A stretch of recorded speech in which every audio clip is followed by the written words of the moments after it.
So the first time I actually thought about suicide, it was wild. I was talking to this old guy, one of the older guys, and my daughter had just passed away. It was difficult for me because, having to live with, being taken away from my family, being taken away from freedom, all of that. I was young. I was 19. I didn't really know how to process feelings. I didn't really know how to process everything that was going on. Even though I was out there doing all kind of wild shit, I was thinking to myself like, wow, man, how am I going to handle this? So when I got the word from my girl that our daughter was actually dying, and it's a whole long story about the medical process with that. That night, they had taken her off, the ventilator. She rocked her to sleep until, she finally took her last breath. I was actually on the phone with her. And it was one of the most difficult things, if not the most difficult things that I had to deal with while I was incarcerated. So I talked to this older guy, and he would get this strong medication for his heart or something. And I had asked him, would that be a lethal dose for somebody who didn't have that condition? And he had told me that right there would kill the average person who didn't have a heart condition. So I kind of pleaded with him, offered him all kind of different snacks and commissary items. And mind you, I was at the jailhouse. I hadn't even received my time yet. And he had told me, he was like, man, I can't contribute to you taking your life, brother. That's something that, if you want to do that, you got to do that on your own. I just don't have it in me to know that I had something to do with that. And I understood it. And it was just a thought at first. It wasn't something that I was willing to actually put into play. It was just a thought. So after a few days went by, the holidays were over, I went to court and got my first time offer. And they offered me like life in 95 years. And that's an astronomical number that I can't even process to this day. So I'm thinking to myself, like, that's death by sentence. I mean, there's no coming back from life in 95. So that night I went back to my cell. That morning I got up and I went and talked to this guy and this other guy, not the same one.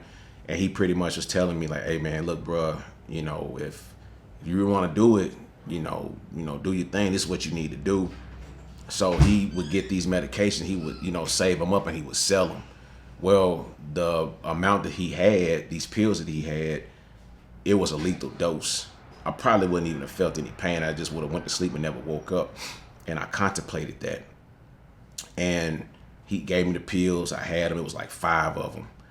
And that night, right before I got ready to take them, it's like everything just started coming into my mind, into my thought pattern. And I thought to myself, I said, how's my mother going to feel? How are my siblings going to feel? Everybody that meant something to me, I didn't want to take my life and then leave behind this bullshit legacy of who I was and what I was about, because I was bigger than my charge and my crime, and I wanted to prove to everybody that I was. So I told myself, hey, you got a long road ahead of you. You're gonna take some losses, and it is what it is. You have to deal with it. So I decided not to do it. I gave him the pills back, apologized for wasting his time, and I let him keep whatever I paid him for the pills. It's just at that moment I started to understand that the mental health aspect of incarceration was real. And I saw a guy hang himself.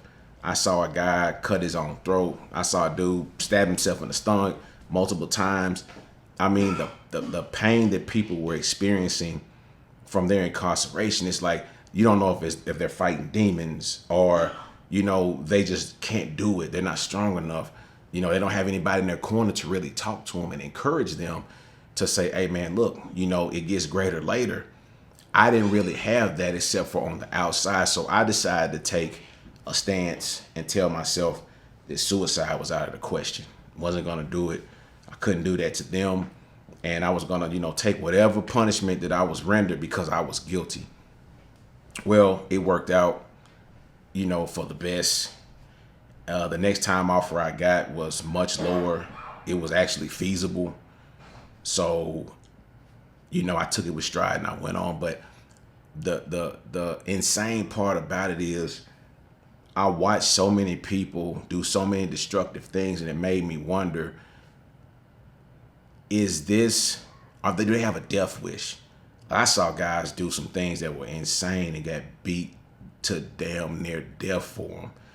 And I asked myself, like, are they? Do they not have the courage to do it themselves and want somebody else to do it? And I just kept thinking, like, wow, man, that's a dark place to go. That's some dark warrior shit. It's like you really on something completely different. That's a whole different level right there. And the fact that I didn't, hey, yeah, were there days that I wanted to just give up and lay in the bed, and actually some days I did just want to lay in the bed and just say, the hell with it. What am I doing this for?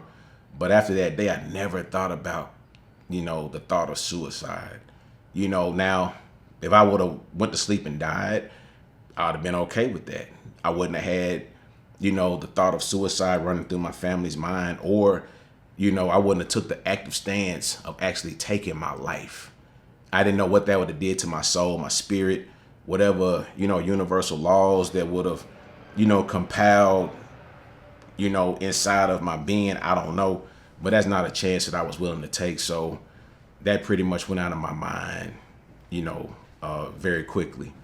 Difficult as time is, there are good days incarceration. There are more bad days. I mean, it's a bad environment. It's a negative environment. It sounds like there's a dark cloud like hovering over everything, but you meet good people, you meet good administrators who really want to try to help you. So that was my situation when it came to the suicide tip.